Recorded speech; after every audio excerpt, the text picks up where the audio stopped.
It's been over a year since a plane crash claimed the life of Polish President Lech Kaczynski.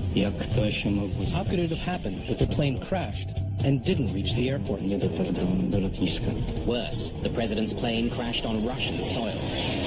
This was a chief of state of a neighboring country, an extremely sensitive political mission. Russian experts have conducted an investigation and reported their findings. The Polish pilots are at fault. It seemed there was some kind of dirty trick here.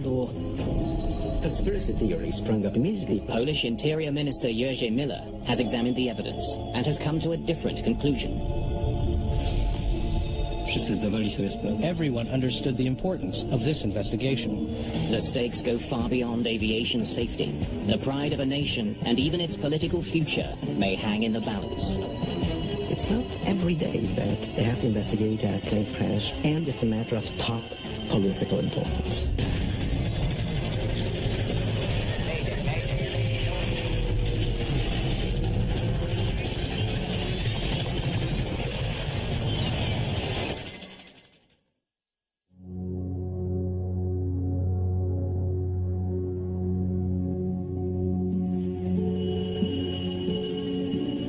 Jerzy Miller is just hours away from revealing the conclusions of Poland's independent investigation into the devastating crash at Smolensk airport.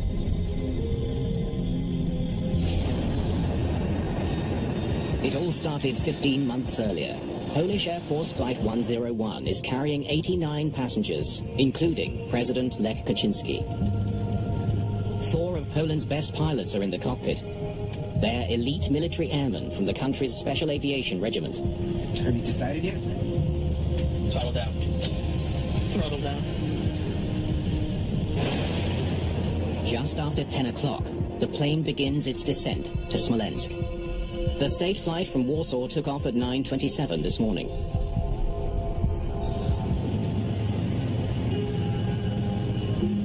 The passengers are a cross-section of the Polish elite, dignitaries on their way to mark a grim and controversial anniversary.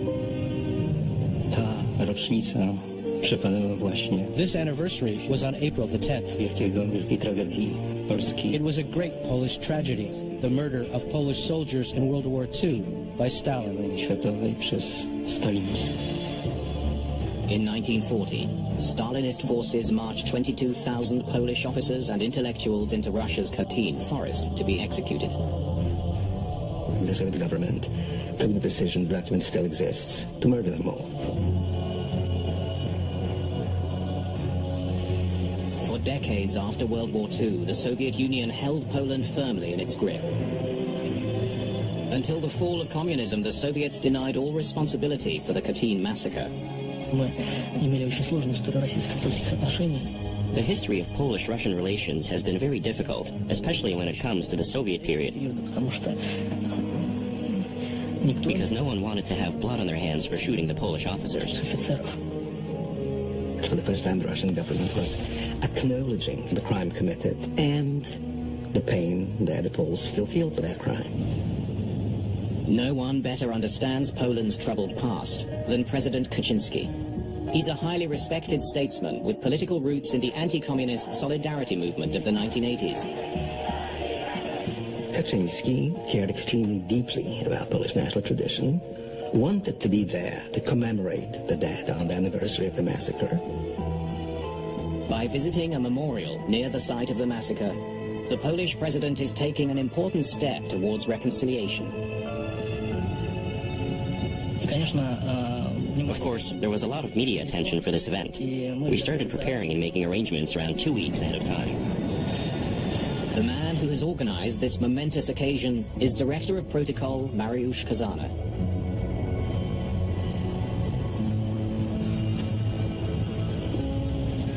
Water for you, sir. President Kaczynski and his wife are joined by many of Poland's top brass, including Lieutenant General Andrzej Błaszczyk, commander of the Polish Air Force. There are also descendants of the victims of the massacre traveling to today's ceremony. To the extent that I can attempt to imagine their mood, it would have been solemn and powerful and sad. The elite crew is flying a Tupolev Tu-154M, an extremely popular Russian-built plane. As they get closer to the airport, the workload picks up. Flight engineer Andrzej Michalak must calculate engine performance. Please have the temperature and pressure. I'll tell you what the temperature is. Cold. He needs some vital information from the tower. Are we going to speak Russian? Yes. English is the international language of civil aviation. But since Smolensk is a military airport, controllers here speak only Russian. Passenger jets don't normally land at this base. But for the Polish delegation, it's the closest runway to the Katyn Memorial. This was a military airfield, and the incoming flight was, as a matter of fact, civilian. It doesn't matter that the crew is made up of members of a special division of the Polish military. The plane was flying according to the rules of civilian aviation. Captain Arkadiusz Protasiuk is the only member of this crew that speaks Russian. He'll have to handle the communication with the tower. Polski 101, Polish 101. Good morning. Polish 101, acknowledge. Polish Air Force, we have fog. Visibility is 400 meters. Understood. Polish Air Force 101. Heavy fog, visibility is only 400 meters. The fog was so dense nothing was visible. You couldn't see your hand in front of your face, or the person standing next to you. Smolensk Air Base doesn't have the equipment needed for a radio-guided landing. It is not the best technologically equipped airfield in our country. The pilots will first have to descend to 100 meters, then look for the runway. Once they spot it, they will have to land manually. Temperature and pressure, please. Temperature is +2, pressure 745. We do not have landing conditions. Continuing our approach, if we're unable to land, we'll go around on autopilot. Captain Protasiuk takes his plane lower to get a first-hand look at landing conditions. From their flying experience, the crew knew that fog can be uneven. 1 minute, it can be very dense, but 10 or 15 minutes later, the wind can clear it. But as they get closer, the fog gets even thicker. Approaching outer marker. On course and on glide slope. Then the situation takes a turn for the worse. As the crew strains to catch sight of the runway, the sound of an alarm suddenly fills the cockpit. 100 meters. We're leaving for a go-around. In the cabin, passengers are preparing for an imminent landing.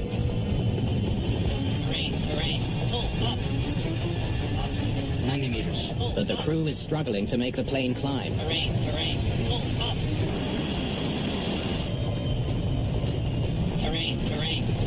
40.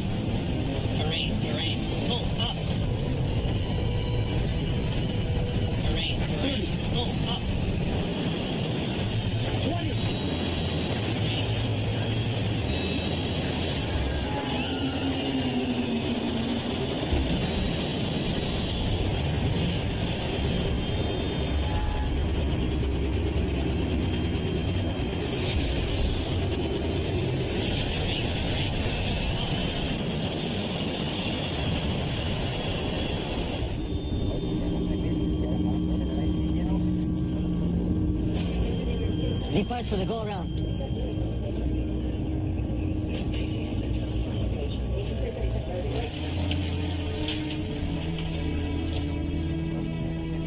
How long has it been?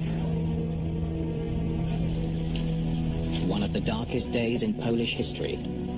A day that was to have been commemorated by the president himself will now be remembered for yet another tragedy.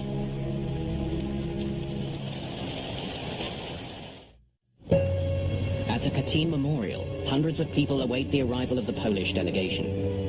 But what they get instead is devastating news. The president's plane has crashed.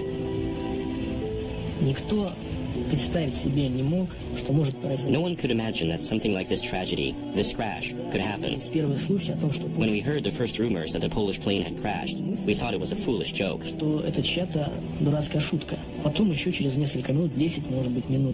then, after about 10 minutes, we saw how the Polish people were hugging and crying.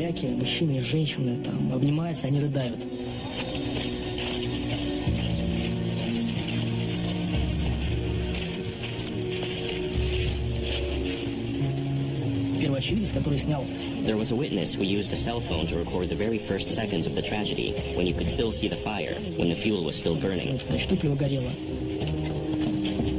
Minutes after the crash, military personnel and rescuers converge on a forest 420 meters short of the runway. They discover a scene of total destruction. The charred remnants of the president's plane litter the ground.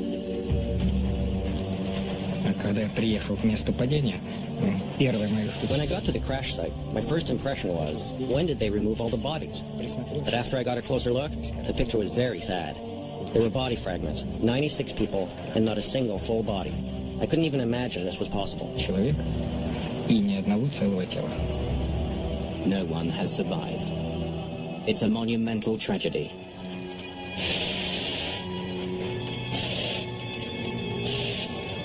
Единственная уцелевшая вещь, The only thing I could see that had survived was the wreath they were bringing to the Katyn Memorial. которую они везли на Катынский мемориал. With questions already swirling about how such a disaster could happen, Russian air accident investigators arrive at the crash site. We'll need to get an outpost. See what we have to work with. They are members of the Interstate Aviation Committee known as the MAK. Let's start over there. Their task will be to figure out what happened and why. We need to map every quadrant. It's not every day that they have to investigate a plane crash, and it's a matter of top political importance. News of the Polish president's death on Russian soil stuns all of Poland. I thought about the people on board the plane. Because you see, I knew most of the passengers personally. As the nation grieves, shock and sadness soon become mixed with suspicion. My first thought was it an attack? Because of the deeply hostile relations in between Poland and Russia, conspiracy theories sprung up immediately. Many Poles are convinced the world has just witnessed an assassination, a targeted killing orchestrated by President Kaczynski's political adversaries. These were accusations that not only the crash was an intentional attack by the Russians, but that the Polish government knew it and was actually in cahoots with the Russians in order to eliminate a dangerous political opponent. With so many high-ranking officials now dead, some fear Poland's entire government may collapse. I was terribly concerned that we might not make it, that these were the 100 out of the 400 most important people in Poland. I wasn't sure if we've produced a state that can weather this shock. At the crash site, the evidence is pointing in a direction that will not sit well with Poles.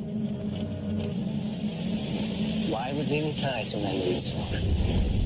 Some claim the Polish pilots should not have tried to land in a heavy fog. The suggestion raises anger in Poland. For the partisans of the conspiracy theory, it was just another Russian whitewash. Poland's leaders are desperate to uncover the truth about the crash. They send their own investigators to work alongside the Russians. It was a big challenge. Altogether, there were 34 people fully engaged in conducting research on this crash. What have you got so far? We approached the investigation with sound procedures, meaning that in the beginning, we assumed that every potential cause was possible. And then we gradually eliminated what didn't fit. They launch a painstaking search for any evidence that the flight may have been brought down by assassins. We also checked to see if there was any trace of explosives on the airplane wreckage. Careful analysis by both Russian and Polish experts reveals no explosive residue on the wreckage. No sign that the plane was shot down. Investigators on both sides agree. The crash is a tragic accident, not a political assassination. That possibility was ruled out very quickly because of the complete lack of evidence. Investigators must find the plane's black boxes. Excuse me? Any sign of the flight recorders? Not yet, but it's our top priority. You know, of course, we need all three. Of course. With suspicion growing at home, Polish investigators anxiously want to get their hands on all of the plane's recorders. The Tupolev had 3. The cockpit voice recorder and the flight data recorder are Russian-made. Have you decided yet? They will reveal what the pilot said and how the airplane performed. A third Polish-made device called the Quick Access Recorder also captures flight data, but it can only be read by the device's Polish manufacturer. If the Russian and Polish data match, investigators will be assured that no one has tampered with either machine. It was essential because we expected to hear suspicions or accusations from the public that the data read by the MAK experts had been tampered with. While the search for the recorders continues, investigators seek answers from the air traffic controller on duty that morning. They want to know why the pilots tried to land in such heavy fog. They were not coming in to land. They were only doing a trial approach. They learned that the crew was warned about the poor visibility. We do not have landing conditions. But they wanted to judge conditions for themselves. From 100 meters, be prepared to do a go-around. The plan was to descend to 100 meters and then fly over the airport. At 100 meters, that was a decision height. Approaching below the minimum always brings the risk of hitting objects on the ground. After that, there's no certainty that attempting a go-around can be done safely. But investigators are puzzled. Something doesn't add up. At an altitude of 100 meters, the plane should have easily cleared the trees.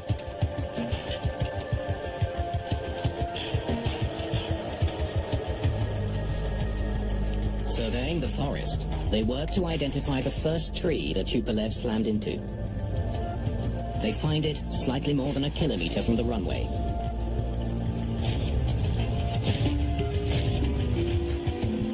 Pilots hit the tree at 11 meters. If they intended to fly at 100 meters, how did they hit the tree? We need more information.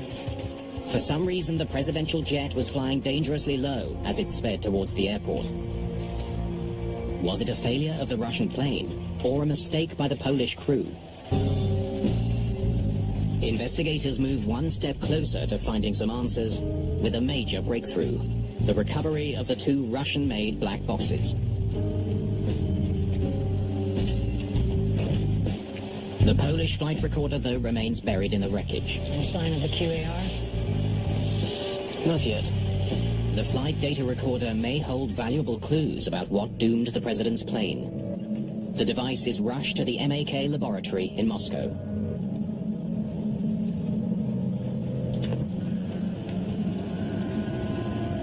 Investigators download the data, searching for any sign of an onboard mechanical failure.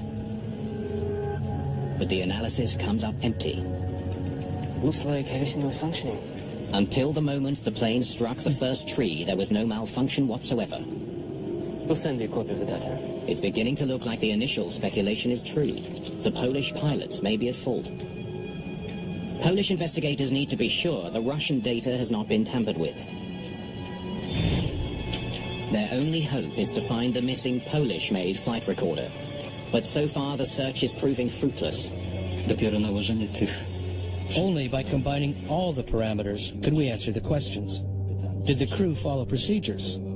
Was the plane working properly to the end? Meanwhile, investigators from both countries turn their attention to the cockpit voice recorder. This is a very important element that helps accident investigators understand the crew's last moments in the plane. Ready? Let's go ahead. They immediately notice something unusual.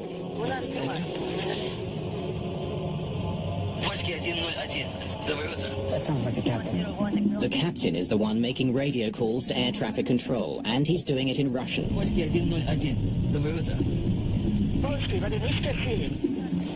the captain making radio calls? Proper aviation procedures call for the navigator to handle the radio, while the captain concentrates on flying the plane. Investigators suspect the captain decided to handle the radio himself because he was the only one who could speak Russian. Dowódcy, który, tak jak wcześniej rozmawialiśmy, The captain who was flying the plane was in charge of the crew and handling the radio communication. His workload was too heavy. To obciążenie było zbyt duże. Moments later, the recording reveals something even more surprising. Mr. Director, fog has rolled in, and the conditions we have right now will not be able to land. Who is he talking to? Mr. Director, the fog has rolled in, and the conditions we have right now, we will not be able to land. We'll make an attempt, but it probably won't work. Then, we have a problem.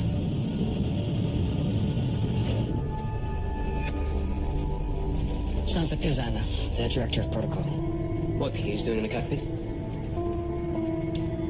The pilots were not alone in the cockpit. Tutaj słyszeliśmy głosy. We could hear voices of people who were definitely not crew members, and this meant that the cockpit was accessible to people who were not part of the flight crew. From 100 meters, be prepared to do a go-around. Acknowledged. Safety rules forbid visitors in the cockpit at key points in the flight. Było to dla nas... It was surprising because it confirmed that the cockpit wasn't sterile. There's a rule that below a certain altitude, pilots should be isolated from the rest of the plane so they can concentrate on their tasks. Samoloty, aby mogli się skoncentrować na swoim zadaniu. It now appears the presence of so many top officials on board affected the decision to land. Sir, I have some news from the cockpit. Pisaliśmy to jako... We describe it as indirect pressure, the pressure resulting from the weight of the task and the mission the aircrew was completing. Którą załoga wykonywała. Some investigators believe General Błasik also visited the cockpit. As the mystery behind the crash of Air Force 101 grows deeper, one thing is clear. In a crash, be it an air crash or a political crash or a crash in human relations, very seldom there's just one factor. There is much more to this tragedy than simple pilot error.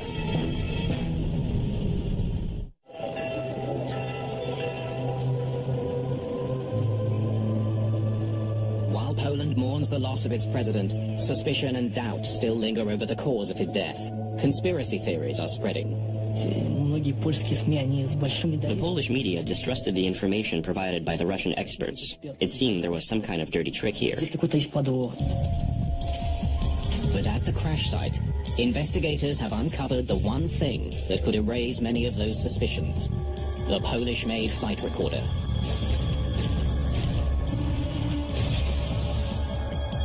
Finally, Polish experts can study the data from both flight recorders side by side. They look for any discrepancy, any hint that the black box data has been altered. After a careful analysis, they reach a definitive conclusion. All the data's here. The two sets of data are a perfect match. Było to dla nas bardzo ważne, ponieważ It was important for us because it removed all doubt that the data might have been manipulated. możliwości zmanipulowania zapisu. With the data verified, investigators refocus their attention on the cockpit voice recorder. Turn on your landing lights. Lights on. They hear a warning that the plane is dangerously low. But strangely, the pilots don't seem to react to it. You can't see a thing. Why are they concerned about their altitude? They should be. Działanie pilotów The reactions of the pilots and the crew should be immediate, without any hesitation. dla nas, podczas gdy wysłuchaliśmy pierwszy raz, When we listened to the recordings for the first time and heard the very clear system warnings, it was very surprising that the crew didn't react properly. że załoga nie zareagowała w sposób właściwy. Turn on your landing lights. Investigators are puzzled by the crew's behavior. They compare the plane's intended flight path to the altitudes called out by the navigator. 100 meters. 90 meters. 40.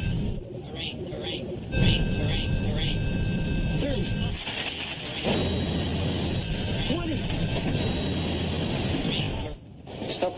40. Just after the navigator calls out 20 meters, 20. the unmistakable sound of the plane hitting the first tree. 20 meters. They hit the tree at 11 meters, not 20. Something's not right. The navigator is calling out 20 meters, but the plane is only 11 meters from the ground. They didn't know the altitude. The recording leaves investigators with two important questions. Why did the crew ignore the alarms? And why were they closer to the ground than they thought? They pore over the flight data, checking for signs of an altimeter malfunction. Lieutenant. It could explain the crash. What happens here? But instead of a malfunction, they find that the altimeter reading makes a sudden jump. A barometric altimeter shows the plane's height above sea level by measuring atmospheric pressure. Air pressure goes up as the plane goes down. When approaching an airport, pilots usually calibrate the altimeter to account for the airport's height above sea level. But that's not what this crew did.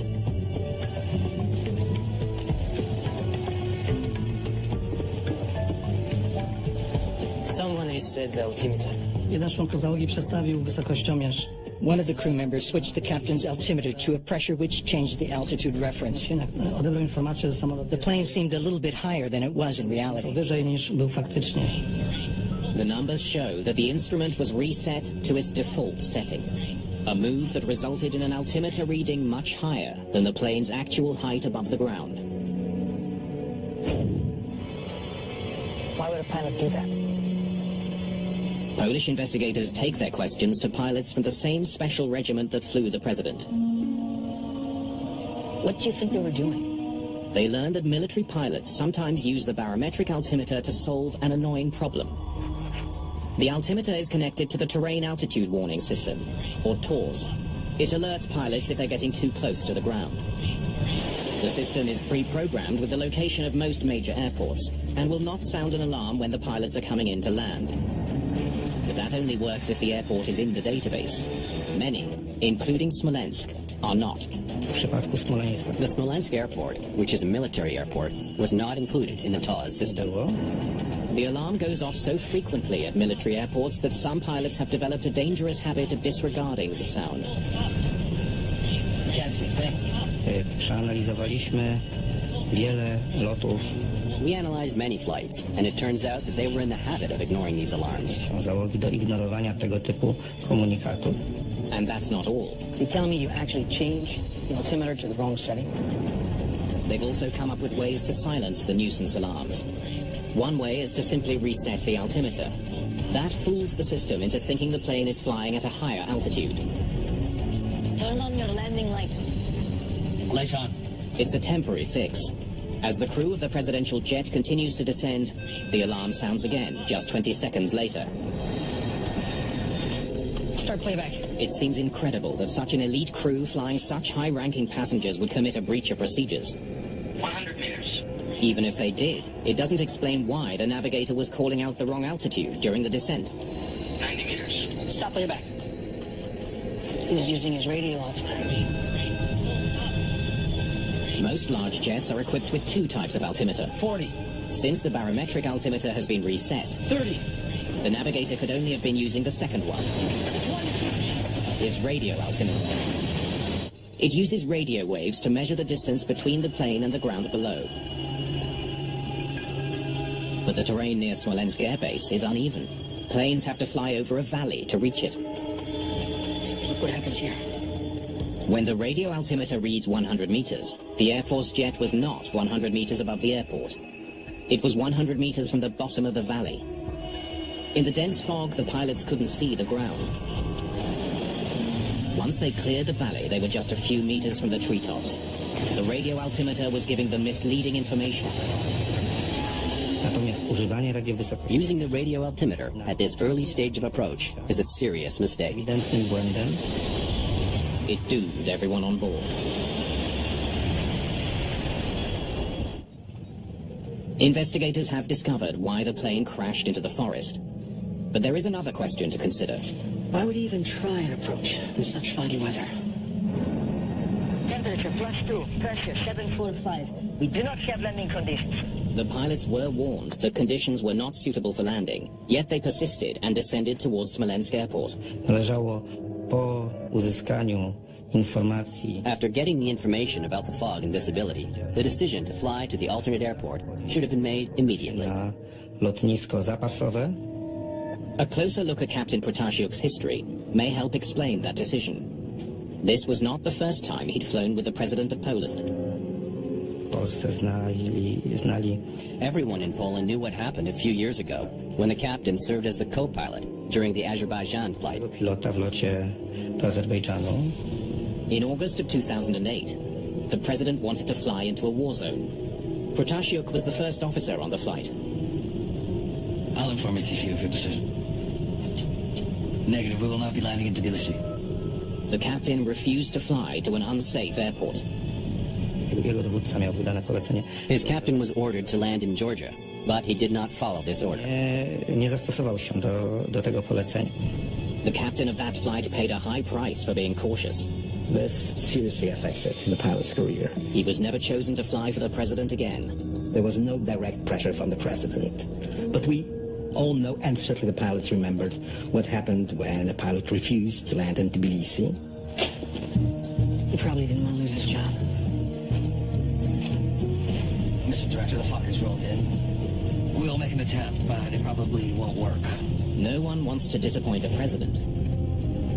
Though Protasiuk knew landing was risky, he may have wanted to show his passengers that he was willing to try. To be clear, this person did not give any instructions. But just his presence in the cockpit interrupted the workflow, the decision-making and communication among the crew. Polish Air Force 101. We have fog. Visibility is 400 meters. Understood. Polish Air Force 101. Having to communicate with the tower in Russian only made things more stressful. Meters. Понял. All the pressure may have led the captain to make a fatal mistake. Continuing our approach. If we're unsuccessful, we'll go around on autopilot. He plans to engage the autopilot's go-around function to climb away from the airport if he doesn't like what he sees. Pushing the go-around button should quickly increase power to the engines, enabling the plane to climb. But that can't work at this airport. The key error was the assumption that it would be possible to climb in autopilot mode. For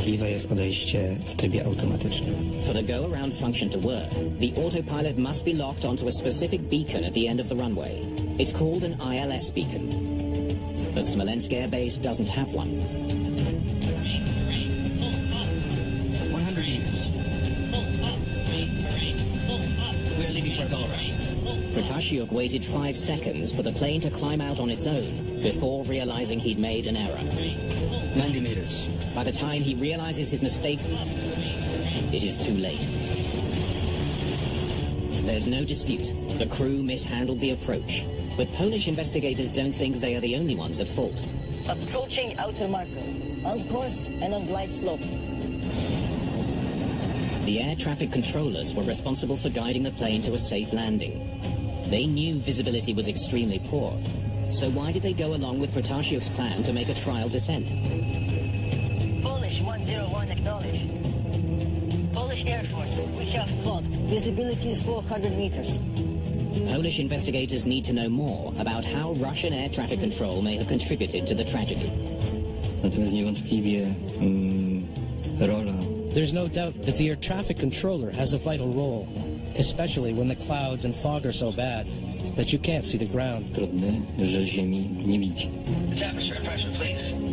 Temperature is +2, pressure 745. We do not have landing conditions. The investigators are surprised to discover that even though the airbase knew it would be handling a very important flight that day, Are you at 500 meters? the controllers seem unprepared to receive it.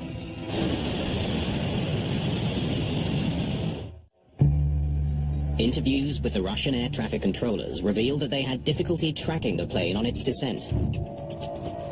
We asked him to report his altitude. The Smolensk airport is a very poorly equipped airport. Polish Air Force, are you at 500 meters? We're at 500 meters. The controllers had to rely on the captain to report his altitude. Polish investigators speculate that the equipment in Smolensk wasn't providing a clear image of the plane's location. The controller could not be sure if the plane was on course. On course and on glide slope. Obsługa lotniska potwierdza. The controller confirmed that the plane was on the flight path. W momencie, kiedy The moment it went below the flight path, the risk of disaster rose dramatically. Wzrosło gwałtownie.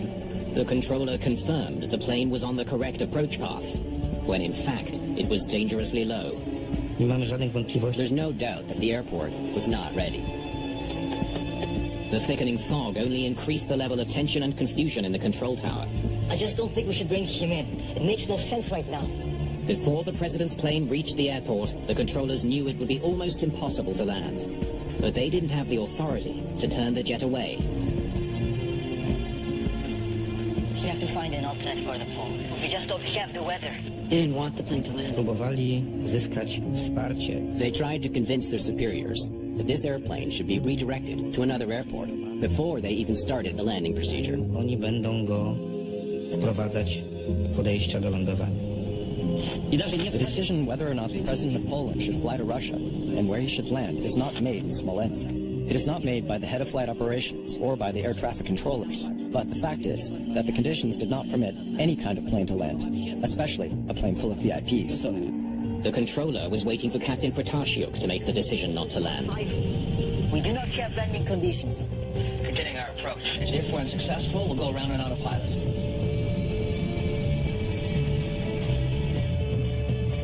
It's his call. Let them continue on their own. Myślę, że taka sama presja pośrednia. I think that the same indirect pressure that was experienced by the captain of the Tu-154 aircraft was shared by the ATC controllers because of the nature of this flight. Również w sadzie wieży. It all happened because of outside forces. The crew and the group of flight operators. They became hostages of the situation. Although both reports criticize the actions of the pilots, the Polish report goes further, criticizing the Smolensk airport for its poor performance. Approaching outer marker. On course and on glide slope. I stąd potwierdzanie przez stronę rosyjską załodze. The fact they confirmed that the flight path was correct when it wasn't may have been because their equipment was faulty. Wynikiem niesprawności technicznej tejże aparatury. The Russians were much more evasive than the Poles. Poles frankly took on their responsibility the way the Russians did not take up theirs. In the wake of the disaster, the special regiment assigned to transport Polish officials is disbanded. A little more than a year after the accident, Poland's Interior Minister Jerzy Miller presents his findings to the world. The Russians dispute his report's conclusions about Smolensk air traffic control. Despite 2 reports to the contrary, deep suspicions persist, including the belief that the president was assassinated. You have people who are desperately trying to understand what happened, and they're given information they're not qualified to assess. I mean, I'm not qualified to assess information of the Russian or of the Polish Commission or of the counter-experts. I'm not an expert. So finally, I have to decide whose experts do I trust. In the end, 2 historic adversaries managed to put aside their differences and work together for a common goal. Cel jest prosty. The goal is simple. Every accident must teach us a lesson. Dla wszystkich, jak szkolić załogę. How to train the crew to make safety their highest priority when making decisions. Jako najwyższą wartość. Unfortunately, learning that lesson has come at a very high cost. Bardzo dużo nas ta nauka kosztowała.